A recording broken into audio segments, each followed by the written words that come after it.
LCR series circuit ऐसा पूछा जाएगा। ठीक है, वर्ड का ध्यान रखना, सीरीज। सीरीज बोले तो कि सारे जो एलिमेंट लगे हैं वो सीरीज में लगे हैं, इसका मतलब कोई पैरेलल वाला भी होता है।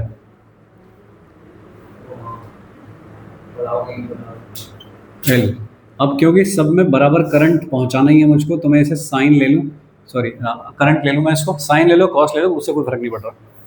ठीक है, हमें तो साइनसॉइडल वेरिंग चाहिए, हम कुछ भी ले लें वेरिंग ऐसा। I is equal to I naught sine omega t ऐसा लिया, तो सबके अक्रॉस इंस्टेंटेनियसली जो भी वोल्टेज जनरेट होगा वो अलग अलग होगा, VC और ये हो गया VR। ठीक है, तो लिखिए वोल्टेज अक्रॉस कैपेसिटर, रेसिस्टर लेते हैं पहले, वोल्टेज अक्रॉस रेसिस्टर कितना लिखोगे, VR is equal to IR, उसको क्या लिख दोगे, I naught sine omega T into R, और इसको लिखोगे V naught R sine omega T, वही पुराना game, VR is equal to V naught R sine omega T. सही, फिर ऐसे लिखोगे C के across, voltage across capacitor.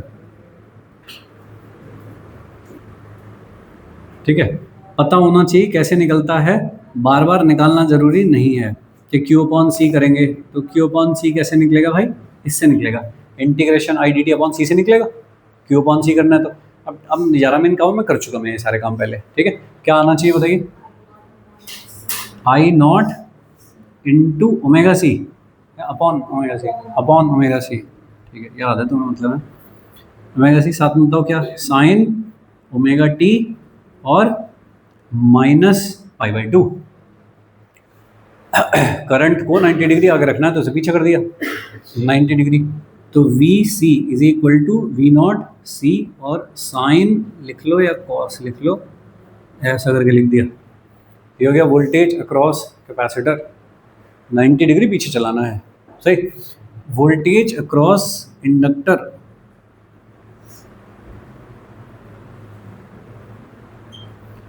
VL is equal to V naught L और sine omega T plus pi by two. VL is equal to V naught L sine omega T plus, ये direct लिख दिया मैंने, चल जाएगा ना, just पीछे किया है अभी, चलेगा। आगे चलते हैं, फेजर, फेजर डायग्राम देखो कैसे बनाओगे फेजर। इधर की तरफ तो बना दिया एक करंट, ठीक है, फिर हाँ चला गया, यहीं रख के आ गया। सो आर, VR तो होगा इसके अलोंग VR, VC किधर होगा बता, VC किधर होगा, करंट से पीछे चलता है कैपेसिटर का वोल्टेज, तो होगा VC, और VL कहाँ पे होगा, 90 डिग्री आगे, तो ये हो गया VL। ऐसा आया भाई फेजर। सही, इसको करना है सॉल्व, तो वेक्टर की तरह कर देते हैं सॉल्व। बताओ 3 वेक्टर में सॉल्व करने कैसे करोगे, रिजल्टेंट निकालना है। तो एक तो VL माइनस VC, इनका कुछ आएगा, ये तो एक ही एक्सेस पे है तो इनको डायरेक्ट प्लस माइनस कर दो, तो एक ऊपर एक नीचे तो माइनस कर दूंगा, तो मान लीजिए कि इतना आया, ये क्या चीज़ आएगी, VL माइनस VC। ठीक है, VL माइनस VC, लेकिन अगर VC ज़्यादा हुआ तो नीचे आएगा, इसलिए मैंने डिफरेंस का साइन लगाया है, माइनस नहीं लगाया, जो ज़्यादा होगा उसके हिसाब से डिसीजन लिया जाएगा। और अगर VL is equal to VC हो गया तो बस VR बचा फिर तो जैसी सिचुएशन होगी वैसा इक्वेशन लिखी जाएगी। तो 3 तरह की चीज़ हो सकती है, VC ग्रेटर हो सकता है VL से, VL ग्रेटर हो सकता है VC से, या VL is equal to VC हो सकता है। ठीक है, तो ये आया नेट वोल्टेज V, फाइन। अगर VC ज़्यादा होता VL से तो ये किधर आ रहा होता, नेट वोल्टेज नीचे आ रहा होता, तो करंट लीड कर रहा होता। सही है, और अब वोल्टेज लीड कर रहा है इसके हिसाब से। ठीक है, चलिए सारी चीज़ें इकट्ठे करिए। नेट जो वोल्टेज लिख रहे हो ये कितनी लिखोगे बताओ, VR square plus VL minus VC का स्क्वायर अंडर रूट। ऐसा है नेट वोल्टेज, सही। कितने एंगल पे है उसके लिए क्या लिखा मैंने, टेन फाइव। तो टेन फाइव कितना बताओ, V L V C upon V R, ठीक है। अब ये वी में पसंद नहीं आ रहे मुझको, मुझको तो एक्सएल एक्सी और आर में लिखना है। तो वी को आई आर या आई जेड या आई एक्सएल आई एक्सी इन सब चीज़ में पहुंचाओ, ठीक है भाई। ये वाली इक्वेशन को देखिए क्या बन जाएगी, v इज इक्वल टू, क्या इस सब में से i कॉमन ले लूँगा, एक बार में ले लूँ सीधा, तो क्या बचेगा आई स्क्वायर, यहाँ पे आई स्क्वायर आर स्क्वायर लिखोगे, फिर यहाँ पे क्या लिखोगे आई एक्सएल, यहाँ पे क्या लिखोगे आई एक्सी का स्क्वायर, ठीक है। ऐसा आई सब में से कॉमन लेके बाहर कर दिया, v अपॉन आई क्या हो जाएगा, तो z is equal to under root of R square plus XL minus XC का स्क्वायर। ऐसा हो गया भाई impedance, net impedance of the circuit कैसा होगा, ठीक है। Angle phase phi is equal to कितना लिख दूँ इसे, XL minus XC upon R, ठीक है जी। अब तीन केस बन सकते हैं। Number one, if XL is greater than XC, अगर एक्सएल ग्रेटर है एक्सी से, सही, तो वी एल भी ग्रेटर होगा वी सी से, करंट से मल्टीप्लाई करो तो वोल्टेज बन जाएंगे, तो वी एल ग्रेटर होगा वी सी से। अगर वी एल ग्रेटर है वी सी से तो सर्किट इज इंडक्टिव, मतलब इंडक्टर डोमिनेटिंग सर्किट है। जिस सर्किट में इंडक्टर डोमिनेट करेगा उसमें वोल्टेज लीड करेगा या करंट लीड करेगा, तो voltage leads current, inductive circuit में वोल्टेज लीड करेगा करंट से। तो अगर करंट का equation I naught sine omega t है, तो वोल्टेज के लिए equation V naught sine omega T plus phi करके लिखोगे, और वो फाई की वैल्यू यहाँ से निकलेगी XL minus XC upon R, सही है। दूसरा case, if X C is greater than XL, तो वी सी ग्रेटर होगा वी एल से, मतलब ये वाला एरो ज़्यादा चला गया नीचे, तो ये बड़ा हो गया। ये अगर बड़ा हो गया तो सर्किट कैसा हो गया, कैपेसिटिव, कैपेसिटर डोमिनेटिंग सर्किट है। अगर कैपेसिटर डोमिनेटिंग है तो कौन लीड करेगा, करंट लीड्स वोल्टेज। तो इक्वेशन, अगर करंट की अगर इक्वेशन ऐसे दी जाए तो वोल्टेज की इक्वेशन ऐसे लिखोगे, सही है। और तीसरा वाला case, if XL is equal to X C, तो V L is equal to V C, तो वोल्टेज कितना होगा बताओ, वी आर, जेड कितना होगा, आर, एक्सएल तो एक्सी के बराबर है, तो यहाँ पे रखा है XL is equal to XC, तो जीरो हो गया बेचारा, तो जेड किसके बराबर है, आर। तो सर्किट कैसा है, इंडक्टर लगा है उसमें, कैपेसिटर भी लगा है उसमें, लेकिन दोनों दिखाई नहीं दे रहे, सही है। सर्किट कैसा, प्योरली रेसिस्टिव, तो सर्किट इज प्योरली रेसिस्टिव। जब प्योरली रेसिस्टिव सर्किट होता है तो वोल्टेज और करंट कैसे होते हैं, इन फेज, तो V and I are in same phase, same phase में है तब वी आर राइट, ठीक है। ये वाली जो सिचुएशन है, ये सिचुएशन है जिसको आगे पूरा एक्सप्लेन करना है अपने को। इस सिचुएशन को कहते हैं रेजोनेंस, ठीक है भाई। ये अपने आप में पूरा क्वेश्चन डेरिवेशन सब कुछ है, इसके आगे जो शुरू होगा, फाइन। सो यहाँ तक समझ गए हो। पावर वाला मैं करूँ नहीं करूँ तो क्या क्या फ़र्क पड़ रहा है, या तो ये लिखोगे इक्वेशन दोनों, या तो ये लिखोगे दोनों। क्या हमने दोनों सॉल्व कर लिए हैं, ये एल आर में सॉल्व करिए, ये वाली आर सी में सॉल्व करिए, सेम ही है। तो इसका मतलब पावर डिसिपेशन वही आएगा, I square I R M square R, ऐसा करके आएगा, ठीक है। नोट करिए।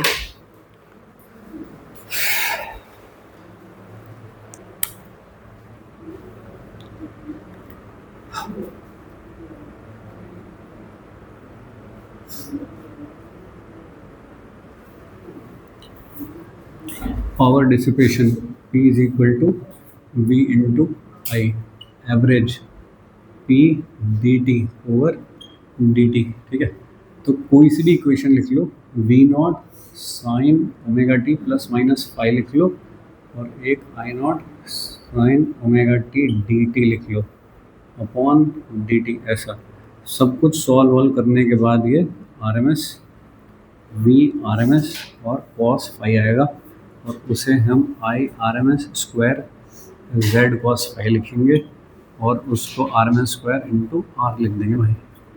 ये हो गया एवरेज पावर डिसिपेशन।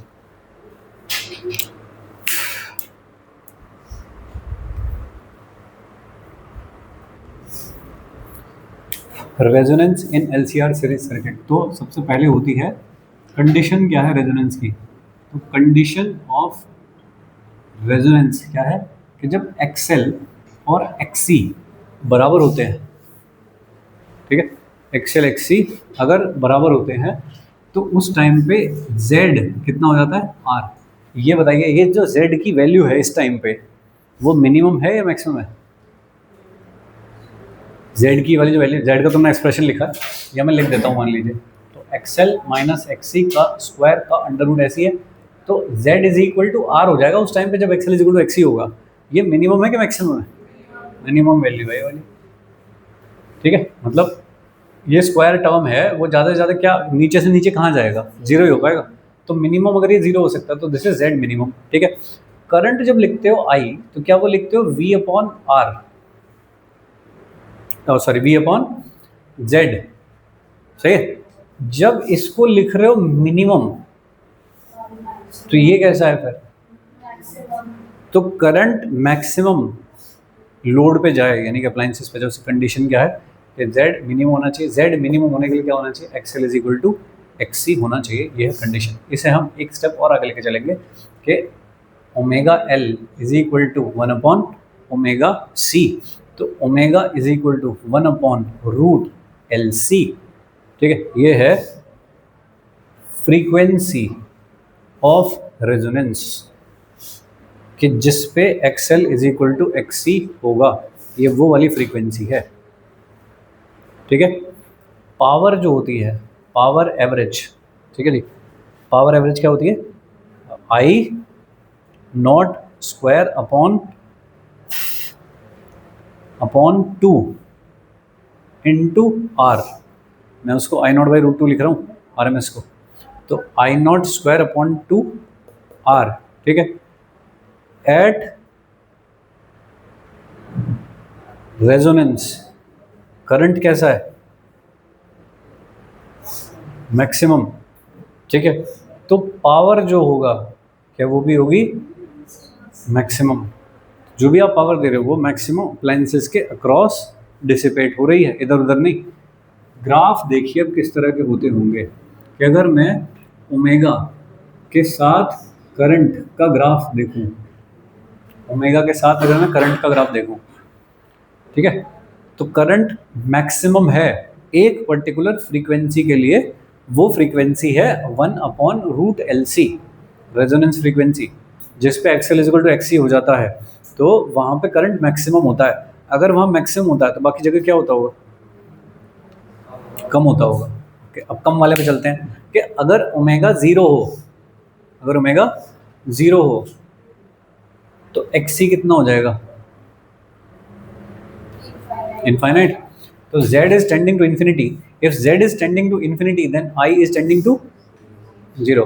अब अगर omega is tending to infinity, omega tending to infinity, तो XL is tending to infinity, तो z is tending to infinity, तो करंट इज टेंडिंग टू, इसका मतलब जैसे ये ओमेगा है, यहाँ पे ओमेगा नॉट है, उस पर करंट कैसा है मैक्सिमम, तो इधर भी डाउन होता जाता होगा, जीरो पे जीरो होना चाहिए, और इधर भी डाउन होता जाता होगा ऐसे। करेक्ट, कैसा ग्राफ होता होगा,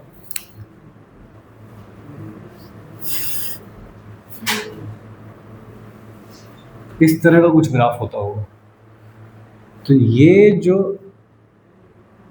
वैल्यू है जहाँ पे करंट मैक्सिमम है वो है ओमेगा नॉट, उस पे जो करंट है ये है आई मैक्स, मैक्सिमम करंट है वहाँ पे। ठीक है, ओमेगा नॉट। ठीक है, इससे इधर क्या हो रहा है, इसके इधर, ये तो हो गया रेजोनेंस।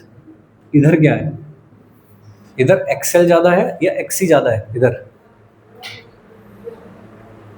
अगर ओमेगा जीरो की तरफ टेंड करेगा, जीरो की तरफ चलेगा, तो एक्सएल तो जीरो की तरफ जाएगा, एक्सी किधर जाएगा, इन्फिनिटी की तरफ जाएगा। तो कौन ज्यादा है यहाँ पे, तो इधर की तरफ एक्सी ग्रेटर है एक्सएल से। जब एक्सी ग्रेटर होता है एक्सएल से तो सर्किट कैसा होता है, कैपेसिटिव। तो जब फ्रीक्वेंसी रेजोनेंस फ्रीक्वेंसी से कम है तो सर्किट कैसे बिहेव करेगा, कैपेसिटिव। कैपेसिटिव ज़्यादा हो रहा है भाई, कैपेसिटिव बिहेव करेगा। ठीक है, तब करंट लीड कर रहा होगा वोल्टेज के रिस्पेक्ट में। तो इक्वेशन कैसे लिखी जाती है पता है अपने को। आगे चलते हैं। अगर ओमेगा नॉट से ज़्यादा है फ्रीक्वेंसी जिस पे आप ट्रांसमिट कर रहे हो, जिस पे आप रेजोनेट करवा रहे हो अपनी वेव को, तो एक्सएल ज़्यादा होगा एक्सी से। इस वाले केस के लिए, इधर के लिए एक्सएल ज़्यादा है एक्सी से, तो सर्किट कैसा होगा, इंडक्टिव की तरह बिहेव करेगा। तो करंट नीचे गिर जाएगा, मिनिमम होगा करंट, और सॉरी मतलब डिक्रीज होगा, मैक्सिमम नहीं होगा करंट। मैक्सिमम करंट किस फ्रीक्वेंसी में मिलता है, ओमेगा नॉट पे। वो फ्रीक्वेंसी मेंटेन करने की कोशिश की जाती है कि कब हम मैक्सिमम ट्रांसमिट कर पाएंगे करंट। ठीक है, मैक्सिमम करंट मतलब मैक्सिमम पावर। तो हम चाहेंगे कि मैक्सिमम पावर ट्रांसमिट होनी चाहिए टू द लोड। ठीक है ना, तो मैक्सिमम पावर ट्रांसमिट करने के लिए this is the particular frequency at which we have to tune our waves. वो फ्रीक्वेंसी कौन सी है, 1/√LC। बोलो, समझ रहे हो क्या? पावर का ग्राफ बनाना है अगर मुझको, ओमेगा के साथ पावर का ग्राफ बनाना है। ठीक है भाई, कैसे बनेगा बताओ। P कैसा होता है, प्रोपोर्शनल टू I² होता है क्या? ठीक है, तो अगर करंट जीरो है मतलब पावर भी जीरो, करंट बढ़ रहा है तो पावर भी बढ़ रही, स्क्वायर से बढ़ रही, तेज बढ़ रही होगी। और ठीक है, तो ऐसा ही ग्राफ होना चाहिए बट थोड़ा शार्प होगा, और ऐसा तो शार्प होगा। तो ये वैल्यू जो है जहाँ पे power maximum, that is corresponding to omega naught frequency. एक मिनट बस, एक मिनट, ओमेगा नॉट के करस्पॉन्डिंग मैक्सिमम पावर है। तो ये है P मैक्स, ये है पावर का और ओमेगा का ग्राफ, तो सेम ही है दोनों के ग्राफ। ठीक है, Z का ग्राफ बताओ कैसा होगा ओमेगा के साथ। ये सारे ग्राफ है जो पूछे जाते हैं भाई। Z का ग्राफ ओमेगा के साथ कैसा होगा, तो Z की मिनिमम वैल्यू क्या हो सकती है, R, और बाकी दोनों जगह तो Z बढ़ेगा। तो क्या जस्ट करंट का रिवर्स टाइप का ग्राफ होना चाहिए। तो Z का ग्राफ होगा इस तरह का, ये भाई Z इम्पीडेंस कैसा होता है। ठीक है, ये स्केल ग्राफ नहीं है, सिर्फ शेप दिखा रहा हूँ मैं कैसी होती है। इनको पैराबोला और ऐसा मत समझ लेना। ठीक है, ठीक है, जस्ट ग्राफ है ना, हम तो लॉजिक से निकाल रहे हैं क्या ग्राफ, एग्जैक्ट नहीं है। ठीक है, क्योंकि मैंने तो यहीं नीचे कर दिया, मैं कह रहा हूँ कि इन्फिनिटी पे जाकर के जीरो होना चाहिए, तो फिर तो तुम ये दिखाते थे ऐसे। हम स्केल नहीं दिखा रहे, हम तो बस जस्ट दिखा रहे हैं कि कैसा होता है। ठीक है भाई, ये सारे ग्राफ्स हो गए, कब कैपेसिटिव होगा कब इंडक्टिव होगा, ऐसा करके हो गया। ठीक है, चलिए हाँ अब बता दोस्त।